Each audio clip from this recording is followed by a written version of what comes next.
Assalamualaikum warahmatullahi wabarakatuh. Bismillah, alhamdulillah, wassalatu wassalamu ala rasulillah wa ala alihi wa sahbihi wa man wala. Subhanaka la ilma lana illa ma'allamtana innaka antal alimul hakim. Wala haula wala quwwata illa billahil aliyyil azim. Allahumma aftah lana hikmataka wanshur alaina rahmatak min khazaini rahmatika ya arhamar rahimin. Alhamdulillah, puji syukur senantiasa kita panjatkan kehadirat Allah Subhanahu wa taala di sore hari ini. Allah masih memberikan nikmatnya. Mudah-mudahan kehadiran kita dicatat sebagai amal ibadah dan ilmu yang kita pelajari jadi ilmu yang bermanfaat. Kita lanjutkan pembahasannya masih dari Nasaihul Ibad, babnya bab 3, maqalah ke-9. Wal maqalatu tasi'atu, maqalah yang ke-9. Qala Jibrilu alaihi salam. Jibril alaihi salam berkata, menyampaikan pesan kepada Rasulullah sallallahu alaihi wasallam. Ya Muhammad. Pertama, pesan Jibril itu, ya Muhammad, ishma syi'ta fa innaka mayyitun. Muhammad, hiduplah sekehendakmu, maka sesungguhnya engkau adalah mayit. Apa maknanya? Hiduplah sesukamu, tapi ingat kamu pasti mati. Begitu. Karena akhir perjalanan orang yang hidup adalah menjadi mayit. Tidak ada yang abadi.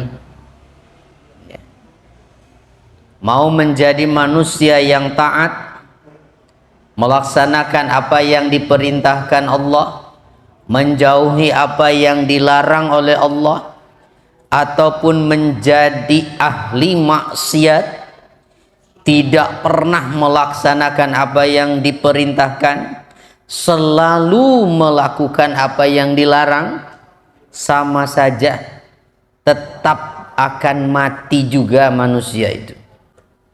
Gitu? Tidak ada yang abadi. Manusia paling angkuh, paling sombong seisi bumi, Fir'aun. Apakah kesombongannya membuat Fir'aun jadi abadi? Tidak. Tetap saja hancur, mati akhirnya, kan? Begitu? Iya. Jadi hidup di dunia ini tidak ada yang abadi. Dan hidup di dunia ini adalah ujian. Dunia ini tempat kita diuji, bukan tempat kita menerima balasan. Maka tugas kita adalah sabar menghadapi ujian itu. Begitu. Tapi kalau tidak mau, silahkan hidup sesukamu. Itu silahkan, bebas. Ya. Kenapa? Toh faktanya juga tidak pernah terjadi pada saat mata pemberian Allah ini kita gunakan untuk melihat yang haram, lalu tiba-tiba mata itu menjadi buta, kan tidak? Ya. Seandainya menggunakan mata untuk yang haram itu bisa menjadi sebab mata itu buta, mungkin hari ini sudah banyak orang yang buta. Ya. Tapi kan tidak ada. Nah, makanya Allah hanya memberikan petunjuk saja di Al-Quran. Ini loh jalan yang baik, nanti akhirnya surga. Ini jalan yang buruk, nanti akhirnya neraka. Kamu mau pilih yang mana? Ya terserah, kamu dikasih akal kok. Kamu bukan binatang. Kamu bisa baca, kamu bisa lihat, kamu bisa dengar. Pikirkan, renungkan. Begitu. Ya, kamu mau pilih mana? Jalan yang ke surga atau jalan yang ke neraka? Kalau masih percaya dengan Qur'annya, nggak percaya saya mau, ya terserah. Itu tidak mau mengikuti Quran juga, Allah tidak akan rugi kok. Ya, yang rugi siapa? Ya manusianya, karena tidak mau mengikuti petunjuk bagaimana kita hidup di dunia ini. Begitu. Ini pesan baru yang pertama ini ya.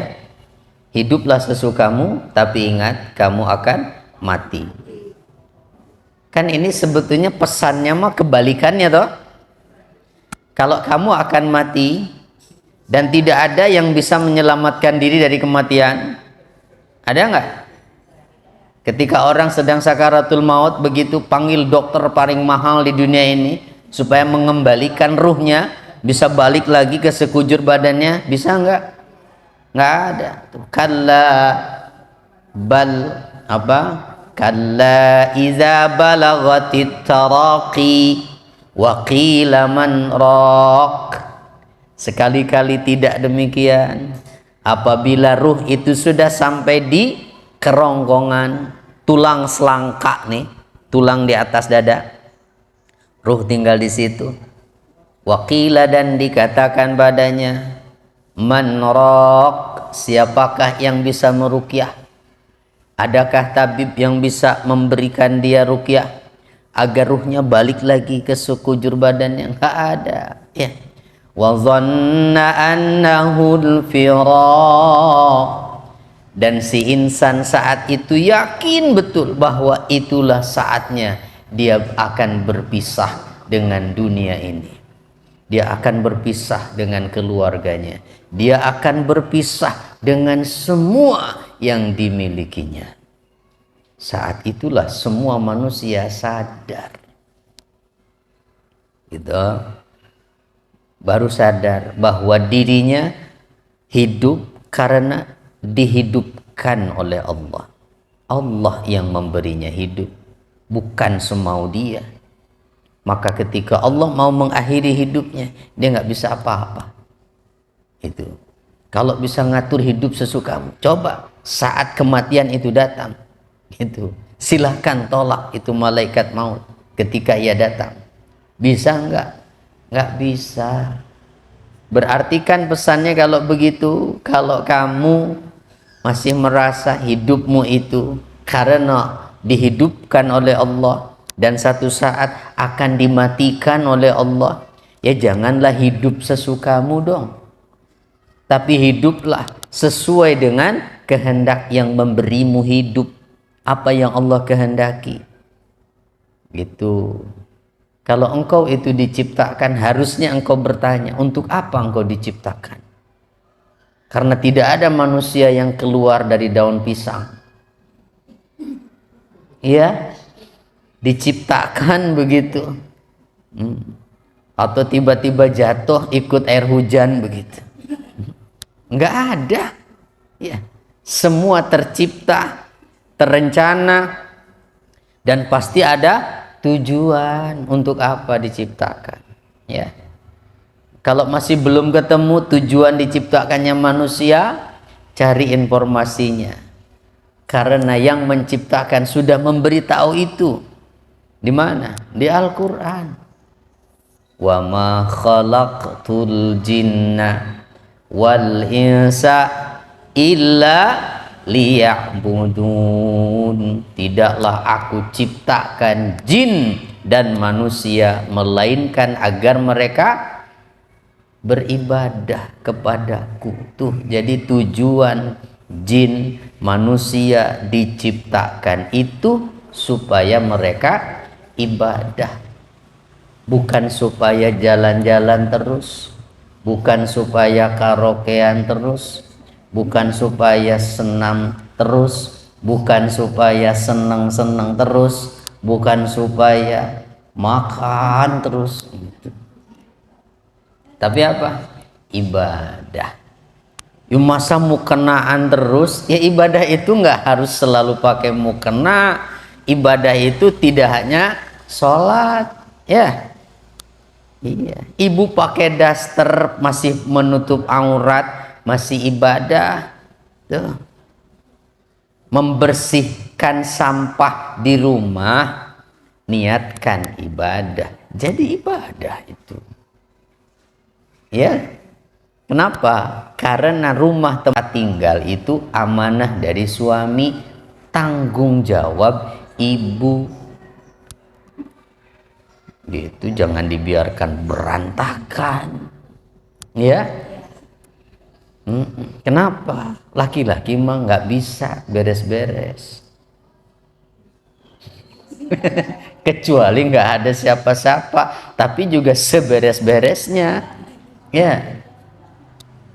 Paling juga disumpel-sumpelin tuh barang. Kemana aja yang penting nggak kelihatan. Iya. Jadi nggak pandai menata, Bu. Ya. Nah makanya Allah pasangkan dengan perempuan itu. Karena biasanya umumnya perempuan mah ya pandai menata. Tuh tanggung jawab ibu. Jadi kalau ibu melaksanakan itu sebagai tanggung jawab di rumah, niatkan ibadah, melaksanakan kewajiban sebagai ibu rumah tangga. Ibadah enggak? Ibadah. Enak kan? Di rumah aja terus dapat pahala. Ya. Nyuci baju punya suami memang bukan kewajiban ibu, itu mah ya. Masak bukan kewajiban, tapi ibu rela melakukan itu dengan ikhlas walaupun nggak dibayar. Ya. Dibayar nggak sama suami?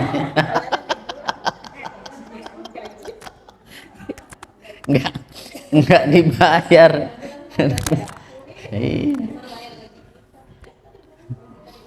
Yang ngasih nafkah paling cukup buat masak, buat di dapur habis. Terus buat bayar ibunya trika, buat bayar ibu masak, buat bayar nggak ada ya. Tapi rela ya, ikhlas melakukan itu. Kalau ibu ikhlas melakukannya gitu karena ingin semuanya merasa nyaman, setiap tetesan keringatnya dicatat jadi ibadah, jadi pahala, Bu. Gitu. Jadi masih rela ikhlas? Enggak, ya saya mendingan bayar pembantu ya silahkan. Cuman nggak dapat pahala berarti kan? Iya. Nggak dapat pahala kalau diganti pembantu. Makanya Fatimah Ali itu pernah mengadu pada Rasulullah, Fatimahnya terutama ya, putrinya Rasul, ketika banyak tawanan perang itu Aisyah pengen minta satu aja gitu untuk dijadikan pembantu di rumah. Nabi menolak, nggak usah gitu. Ya alasannya tadi karena yang dilakukan seorang istri di rumahnya pegel, capek, semua tuh peluh itu akan menjadi pahala di sisi Allah gitu. Jadi kalau merasa capek kata Nabi, gampang, baca aja subhanallah 33, alhamdulillah 33, Allahu akbar 34. Kalau mau tidur tuh ya udah terus tidur, insya Allah hilang kok pegelnya. Apalagi kalau melaksanakannya dengan ikhlas ya, insya Allah nggak ada ngeluh, senang aja melakukannya. Allahu Akbar. Nah jadi hiduplah sesukamu, tapi ingat kamu itu akan menjadi mayit. Dan kedua alasannya, pesan sesungguhnya adalah tadi bahwa jangan hidup sesukamu karena kamu itu akan mati. Kenapa memangnya? Karena mati itu bukan akhir dari segalanya. Seandainya mati ini adalah akhir dari perjalanan hidup manusia, manusia itu terlahir ke bumi menjadi anak-anak dewasa, tua, terus mati dan terus selesai menjadi tanah, tentu nggak ada masalah, hidup sesuka hatinya. Ya, sholat apa nggak sholat, bulan Ramadan mau puasa bangga, melaksanakan yang diperintahkan Allah atau tidak, misalnya begitu. Ya, jadi ahli maksiat bahkan sekalipun, kalau pada akhirnya mati terus jadi tanah dan tidak dihidupkan lagi, enak dong. Ya, ya mendingan seneng-seneng aja kalau begitu. Ngapain capek-capek pagi-pagi masih ngantuk harus sholat. Ya, masih sepet matanya juga, apalagi subuhnya jam 4 sekarang. Hujan lagi. Ya, aduh. Ya udah, mending sesuka hati aja kalau memang manusia terus mati selesai mah kan. Iya. Coba masalahnya mati itu bukan akhir dari segalanya. Mati yang dalam arti meninggalkan dunia adalah awal perjalanan menuju akhirat, dan itu perjalanan yang sangat panjang. Ya. Dunia cuma segini. Singkat. Setelah kematian ada waktu yang tak terhingga, karena kita tidak akan mati lagi nanti setelah dibangkitkan. Waktunya entah sampai kapan. Disitulah kita akan menghadapi hisaban amal. Akan dihitung amal kita, akan dihisab. Itu antara yang kebaikan dan keburukan kita. Nah, kalau tidak ada itu, bolehlah silahkan sesuka hatimu, gitu, nggak apa-apa. Tapi kalau masih yakin bahwa akhirat itu ada, hari kebangkitan itu ada, hari pembalasan itu ada, ya jangan hidup sesukamu dong, gitu ya. Tapi hiduplah sesuai dengan kehendak yang memberimu hidup, gitu. Pesan sesungguhnya mah begitu. Ya, coba nih kalau disampaikan sama anak-anak muda itu, barangkali kan nggak pernah dengar nasihat kayak begini tuh mereka, ya. Masih sadar nggak kira-kira itu? Mereka nih kira-kira berpikir nggak kalau mereka itu diciptakan? Bukan ada dengan sendirinya, bukan ada karena kemauan orang tuanya, tapi Allah yang menciptakan, Allah yang memberinya hidup, begitu. Nah, harusnya kan sadar kalau diajak berpikir begitu, maka siapapun yang punya akal kan pasti berpikir toh. Masa nggak menyadari itu kalau dia diciptakan? Dan diciptakan itu ada tujuannya. Tidak ada satupun makhluk yang diciptakan Allah itu tanpa tujuan. Allah nggak ada menciptakan sesuatu main-main, iseng gitu, nggak ada. Ya, menciptakan nyamuk sekalipun pasti ada tujuan dan hikmahnya. Ya, bukan iseng. Nggak ada Allah menciptakan iseng gitu ya. Tidak ada hikmah di balik itu. Pasti, apalagi manusia yang makhluk paling sempurna, ada tujuan diciptakannya, yaitu apa tadi? Ibadah, ya, ibadah. Jangan lupa. Baik, nah ini pesan yang pertama dari malaikat Jibril, wahai Muhammad, hiduplah sekehendakmu, tetapi ingat engkau pasti mati. Ya, pasti mati. Masalahnya tinggal nunggu giliran saja, karena tidak ada yang tahu batas waktunya, beda-beda kan, begitu. Kalau kematian itu ngurut dari abjad, mungkin semua ngasih nama dari Z aja, itu pasti belakangan itu meninggalnya, ya. Nah, ya. kalau berdasarkan urutan abjad gitu. Tapi kan enggak, rahasia ya, rahasia. Berarti jangan nunggu datangnya kematian baru sadar ya, baru sadar pengen tobat. Nah, hiduplah ikuti maunya Allah yang memberimu hidup selama engkau masih hidup di dunia ini, dan entah sampai kapan, dan kamu tidak tahu kapan hidupmu akan berakhir. Karena tidak ada yang tahu kapan matinya, maka setiap saat lakukanlah kebaikan. Kenapa? Karena setiap matahari terbit mungkin bisa jadi itu hari terakhir. Dia nggak bisa lagi besok matahari masih terbit. Jangan masih berpikir masih lama saya mah. Itu. Iya. Jadi yang membuat kita terus masih berani melakukan kemaksiatan, masih berani melanggar itu kan kadang-kadang merasa kayaknya masih lama hidupnya. Gitu, masih lama. Masih entarlah ada kesempatan saya tobat. Ya. Padahal siapa yang jamin? Tidak ada.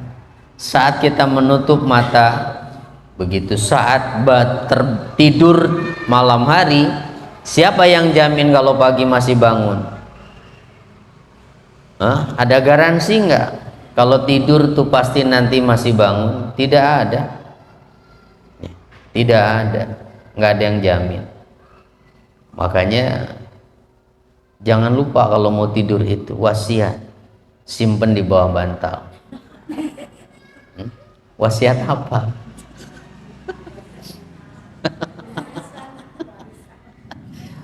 Catatan utang jangan lupa, itu paling penting itu ya. Jangan sampai nggak kecatat utang kita. Nah, kumpulkan di satu buku ya, catat yang rapi. Utang pada siapa saja, cicilan tinggal berapa, itu. Catat yang rapi, tuh, simpen di bawah bantal tuh. Jadi kalau ibu nggak bangun lagi kan ketemu sama anak, wah ada wasiatnya dari ibu. Itu buka catatan hutang, ya enak kan, nggak usah nanya sama orang, itu tinggal menyelesaikan itu. Iya. Oke.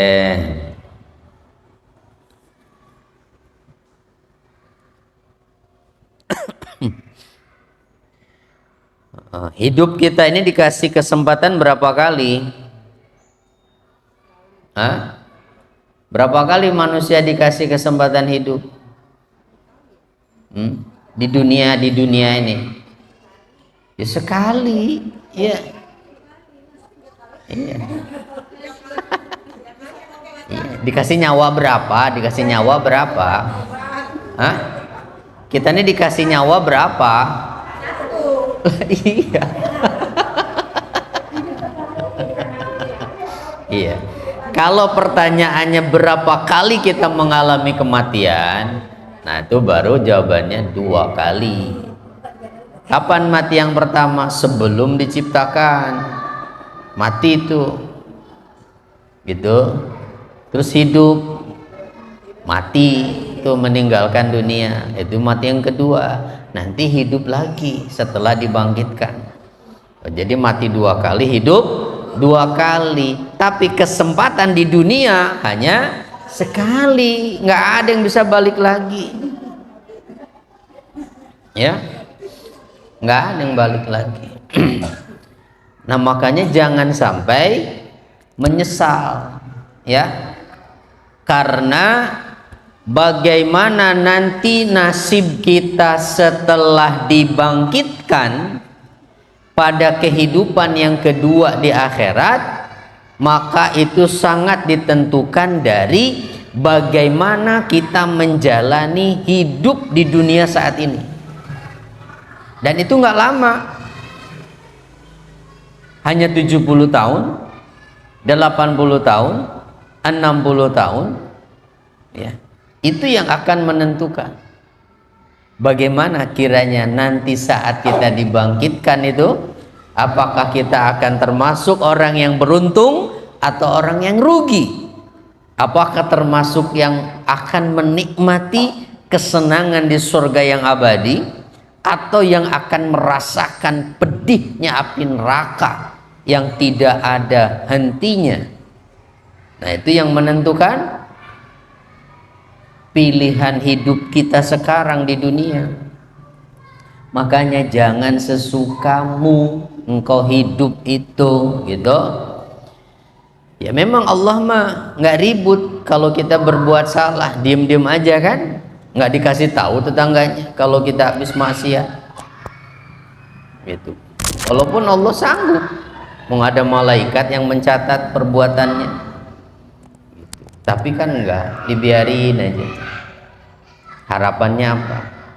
Kali aja sadar besok, kali aja nyesel gitu. Kan dia punya akal, masa nggak mikir, gitu ya. Nah, maka beruntunglah ketika Allah masih memberikan kita pemberi peringatan supaya kita berpikir agar kita mau sadar, gitu. Makanya dibuat manusia itu hidupnya nggak flat tapi bertingkat, ya. Dari dilahirkan lemah tak berdaya, nggak bisa apa-apa kan, tulangnya juga masih lemah tuh waktu bayi mah, nggak bisa jalan, itu bisanya cuma nangis saja, ya. Mau apa-apa nangis, mau apa-apa nangis, ya. Tukang nangis gitu tuh dulu, ya. Terus makin kuat, makin kuat, makin kuat, terus tambah gede,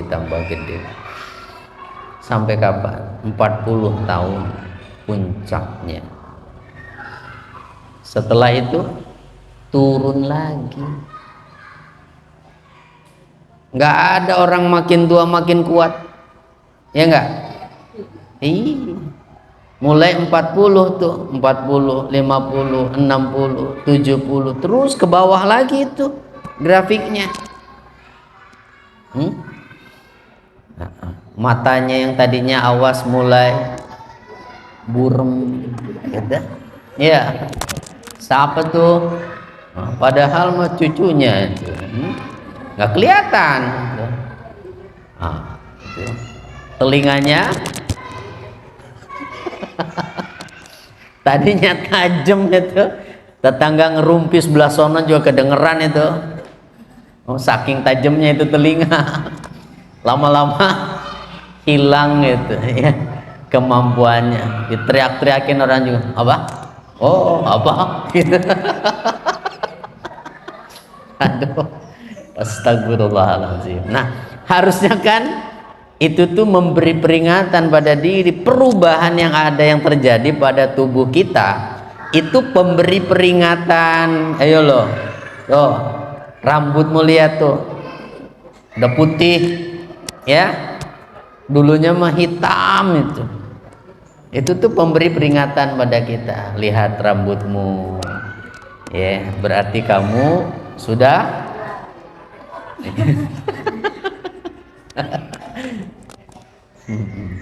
sudah melewati masa muda, ya.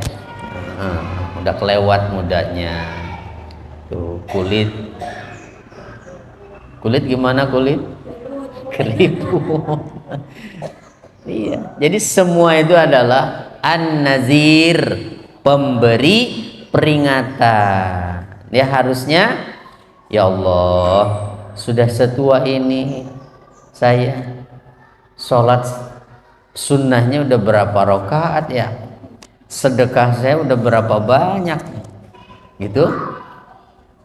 Dosa saya udah berapa banyak. Pernah nggak ngitung-ngitung begitu? Itu. Nah, ya kan bentar lagi berarti kalau sudah banyak pemberi peringatan mah, ya harusnya. Udah lanjut nanti nggak selesai, baru satu ini, ya. Jadi baru satu, hiduplah sesukamu tapi ingat kamu akan mati. Yang kedua, wa ahbib man syi'ta fa innaka mufariquh, cintailah siapapun yang engkau hendak cintai, tetapi ingat sesungguhnya engkau akan berpisah dengannya. Dengan apa? Ya dengan kematian. Dengan kematian tadi. Ini manusia di sini objeknya ya. Man, siapapun silahkan engkau mau cintai. Engkau mau mencintai ahli ibadah, engkau mau mencintai ahli maksiat, engkau mau cintai orang yang zalim kelakuannya, engkau mau cintai orang yang baik kelakuannya, terserah. Begitu. Tapi ingat tuh, Nabi juga dalam hadis lain mengatakan, al-mar'u ma'aman ahabba yaumal qiyamah, bahwa seseorang itu akan bersama dengan siapa yang dicintainya nanti di hari kiamat itu. Gitu. Siapa yang dia cintai? Biduan, artis, penyanyi. Wah, seneng banget kalau sudah lihat nyanyi begitu. Walaupun ahli maksiat, nggak pernah sholat, seneng banget begitu. Punya fotonya dipajang di kamar. Lewat ulama boro-boro, boro-boro perhatian gitu ya. Ulama yang banyak ilmunya mah nggak mau didengerin, ya boro-boro dijadikan idola. Nah, kira-kira barang siapa ntar tuh di hari kiamatnya bersama yang dia cintai nanti, gitu. Nah, jadi kira-kira kita mau dicinta, mau dikumpulkan dengan siapa dong? Orang-orang yang ahli kebaikan atau ahli keburukan? Nah, caranya gimana? Cintailah mereka, ya. Cintailah orang-orang soleh. Itulah modal kita, gitu. Imam Asy-Syafi'i mengatakan, uhibbus salihina walastu minhum la'alli an anala bihim syafa'ah. Aku mencintai orang-orang soleh walaupun aku tidak bisa seperti mereka, karena aku berharap kecintaanku kepada mereka itu menjadi sebab nanti aku dapat syafaat di akhirat. Gitu. Paling enggak cintai, hadirkan ya. Jangan benci orang baik, jangan benci ahli ibadah. Ya. Cintai mereka. Cintai keluarganya Nabi, cintai ulama yang mengajarkan ilmu agama. Ajak anak cucu itu supaya kenal dengan mereka. Jangan bangga kalau bisa selfie sama artis, sama pejabat itu. Tapi kenalkan nih anak cucu kita nih sama tokoh-tokoh agama itu. Nih nak nih itu ulama ini, supaya anak tuh punya kebanggaannya adalah ahli agama gitu. Kan orang tua dulu begitu ya.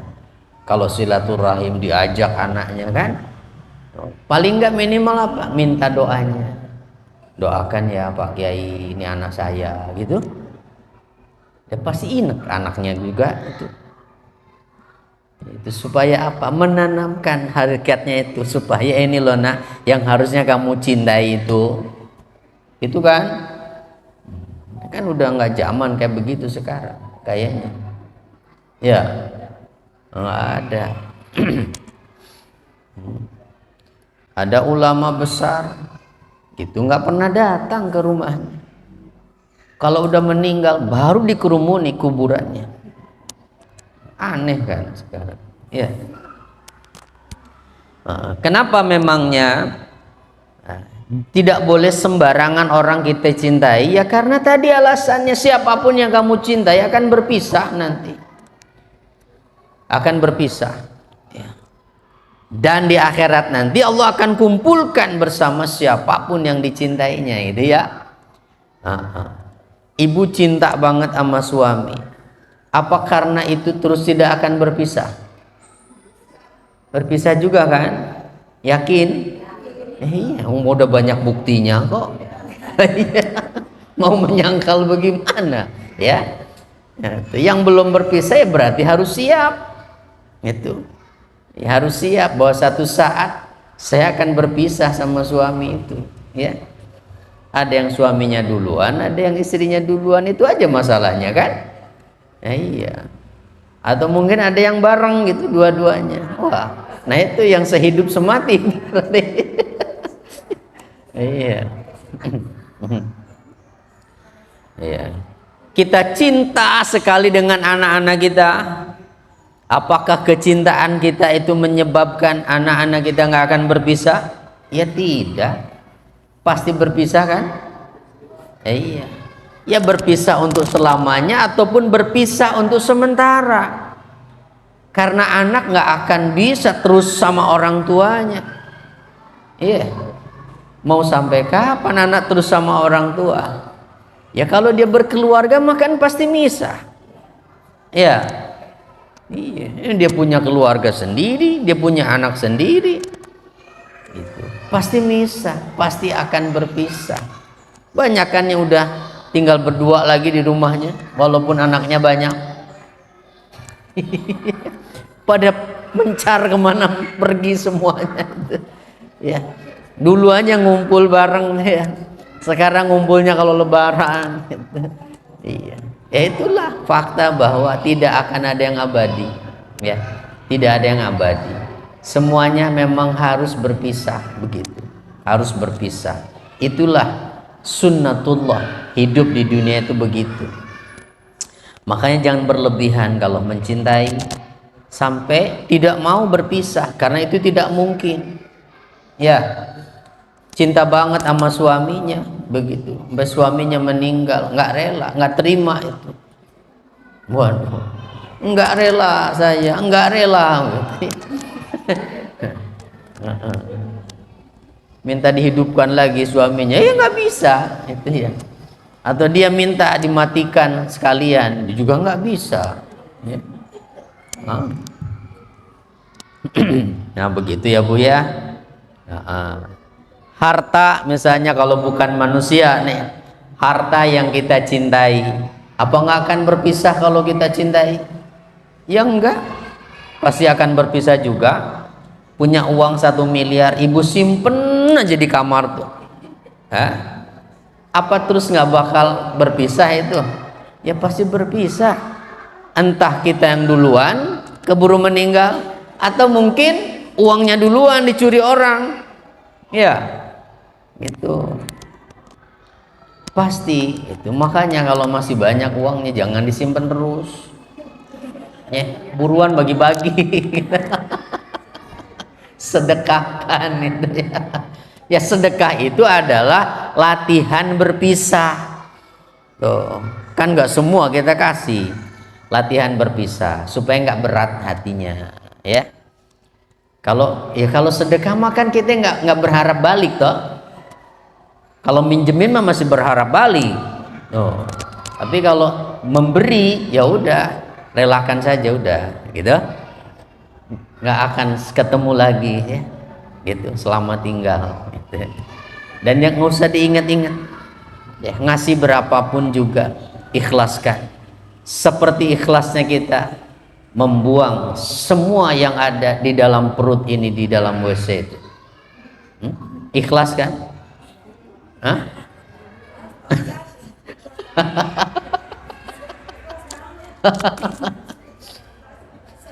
Nggak peduli apapun itunya kan,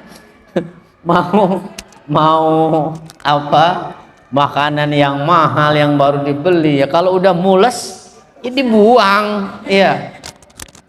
Itu nggak bakalan dilihat dulu apanya, yaitu ya ikhlas. Ikhlas betul gitu, nggak pernah kita inget-inget lagi ya. Nah udah, sedekah tuh harusnya begitu Itu udah nggak usah diinget-inget lagi. Kita bantu orang nggak usah diinget-inget. Mungkin sampai orang juga dia nggak tahu siapa aja yang dia bantu.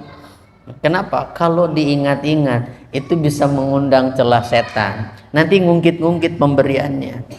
Ketika orang itu misalnya kita minta pertolongannya nggak mau nolong kita, kan enak banget tuh diungkit-ungkit.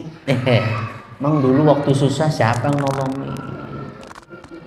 Nah, habis pahalanya. Tuh. Itu ya. Terus satu lagi. Wa'mal ma syi'ta fa innaka majziyun bih, dan berbuatlah sesukamu, tapi ingat engkau pasti akan dibalas dengan perbuatanmu itu.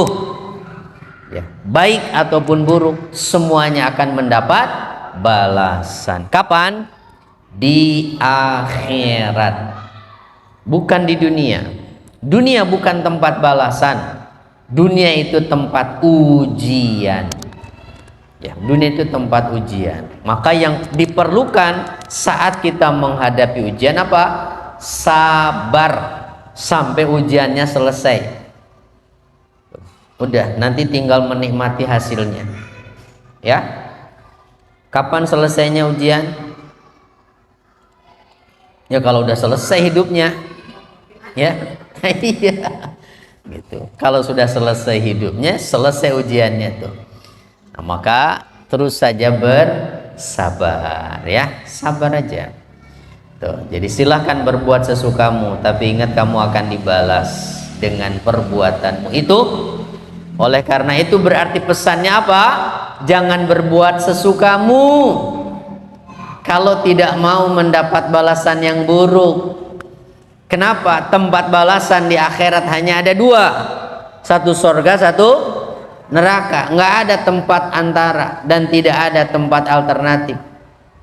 Ya, tempat hanya ada dua, surga dan neraka, dan kita tidak bisa memilih, tapi kita tinggal menerima keputusan berdasarkan apa yang pernah kita lakukan di dunia. Balasan kita ini di surga atau di neraka. Nah, pengennya di mana?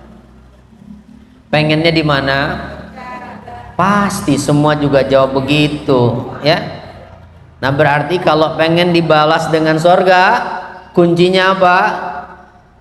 Berbuatlah sesuai dengan apa yang diperintahkan Allah.